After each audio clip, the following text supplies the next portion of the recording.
हे सगळे जे डान्स बारचे मालक आहेत यांनी त्या ठिकाणी असं सांगितलं की आम्हाला डान्स बार नाही, आम्हाला ऑर्केस्ट्रा बार चालवायचे. मग सर्वोच्च न्यायालयाने त्या संदर्भात आपल्याला निर्देश दिल्यानंतर आपण अत्यंत कडक अशा प्रकारच्या अटी शर्तीचा पुन्हा कायदा केला. नाही अध्यक्ष महोदय, आपल्याला कल्पना आहे की या राज्याच्या विधानसभेमध्ये माननीय आर पाटील साहेब असताना आपण डान्स बार बंदीचं विधेयक आणलं आणि आपण डान्स बार बंदी केली.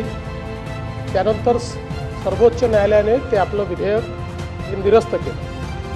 ते निरस्त केल्यानंतर मी मुख्यमंत्री असताना पुन्हा आपण नव्याने विधेयक आणलं आणि पुन्हा डान्स बार बंदी केली.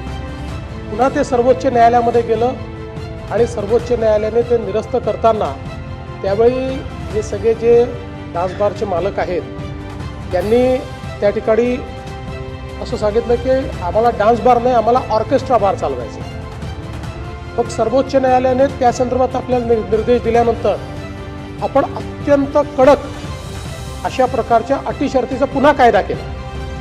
या कायद्यामध्ये ही जागा वेगळी असेल, इथे अल्कोहोल विकता येणार नाही, त्याच्यामध्ये पार्टिशन करावं लागेल, अशा सगळ्याचा कायदा आपण केला. पुन्हा सर्वोच्च न्यायालयाने तोही कायदा आपला निरस्त केला. पुन्हा आपण नव्याने काही नियम केले आणि ते नियम त्यानंतर मात्र सर्वोच्च न्यायालयाने आपले नियम बाह्य केले नाही. त्यामुळे मुळात तर या सभागृहाचा जो उद्देश होता तो पूर्णपणे 100% बंद करायचाच होता. पण दुर्दैवाने सर्वोच्च न्यायालयाने हे घटनाबाह्य आहे आणि त्याच्यात त्यांना अधिकार आहे अशा सगळ्या गोष्टी केल्या. पण आता कोणालाही लायसन्स डान्स बारचा नाही, आता ऑर्केस्ट्रा बारचा लायसन्स आपल्याकडे आहे. त्याचे काही नियम आपण केलेले आहेत की ज्या नियमांमध्ये ही जागा किती असली पाहिजे, कोणालाही पैसे उडवता येणार नाही, अशा अनेक वेगवेगळ्या प्रकारचे, म्हणजे पैसे उडवले तरी त्याला गुन्हा समजला जाईल असं आता आपल्या कायद्याप्रमाणे आपण केलेलं आहे. अशा सगळ्या गोष्टी आपण केल्यात. तरी देखील आपण जे सांगता ती वस्तुस्थिती तपासण्यात येईल. कारण आमच्या इकडे अनेक वेळा अशा तक्रारी येतात की ऑर्केस्ट्रा बारच्या नावाने काही लोक डान्स बार चालवतात किंवा आता ऑर्केस्ट्रा बारमध्ये तिथे महिलांना काम करण्याची मुभा आहे, परवानगी आहे, ती कोर्टाने दिलेली आहे. पण त्याचा काही ठिकाणी दुरुपयोग देखील होत नसेलच असं मी म्हणत नाही. मला निश्चितपणे वाटतं की एवढं शक्य आहे.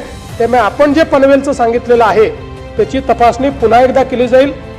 नेहमी तिकडच्याच तक्रारी जास्त येतात. तो जो आपला सगळा भाग आहे त्या बेल्टच्या, पूर्वी जेव्हा कायदा केला त्या बेल्टमुळेच आपण हा कायदा केला होता. त्यामुळे पुन्हा तिथली तपासणी करण्यात येईल. आणि जसं राज्यमंत्री महोदयांनी सांगितलं की काही आपण आता कारवाई करतो, काही ठिकाणी लायसन्सेस त्यांचे आपण सस्पेंड करतो आपल्या कायद्याप्रमाणे.